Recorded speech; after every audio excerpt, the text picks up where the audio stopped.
Bon, voilà une journée qui finit mieux qu'elle n'avait commencé, avec un CAC 40 qui clôture à plus 0,18% vers les 5848 points. On était parti à toute vapeur dans le rouge, avant qu'un article du Wall Street Journal vienne évoquer un possible report sur la date butoir du 15 décembre, date à laquelle de nouvelles surtaxes douanières américaines viendraient viser 160 milliards de dollars de produits chinois. Attention toutefois à ce que la procédure de destitution du président américain lancée aujourd'hui ne vienne pas jeter le trouble sur ce fragile espoir. On assiste donc à une évolution contrastée sur les marchés américains avec un Dow Jones proche de l'équilibre et un Nasdaq en légère progression de 0,2%.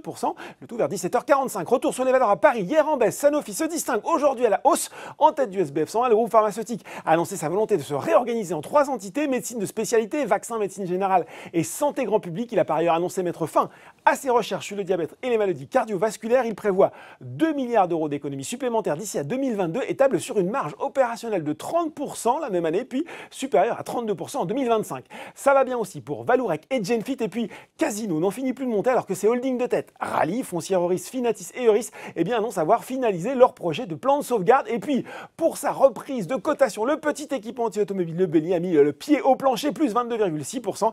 Les principaux actionnaires majoritaires du groupe sont entrés en négociation exclusive avec le chinois Wencan pour céder leur participation au prix de 38,18 € par action, soit une prime de 29% par rapport au cours de clôture de vendredi. Et côté, c'est bien Valeo, il lui est resté sur le bas-côté. Après, il faut le dire, avoir quand même repris près de 30% sur les 6 derniers mois. Les investisseurs semblent peu séduit par les objectifs financiers 2022 présentés hier soir. Pourtant, les objectifs sont ambitieux avec une croissance organique du chiffre d'affaires de 5 points environ au-delà de celle de la production automobile mondiale sur la période 2020-2022 et une marge brute d'exploitation à plus de 15% en 2022 contre 12,6% l'année dernière. Les investisseurs ont peut-être été déçus par les perspectives abaissées cette fois-ci concernant la co-entreprise avec Siemens dans le domaine de l'électrification au voltage. Enfin, Trigano, Elis et Dassault Systèmes figurent également parmi les plus forts replis.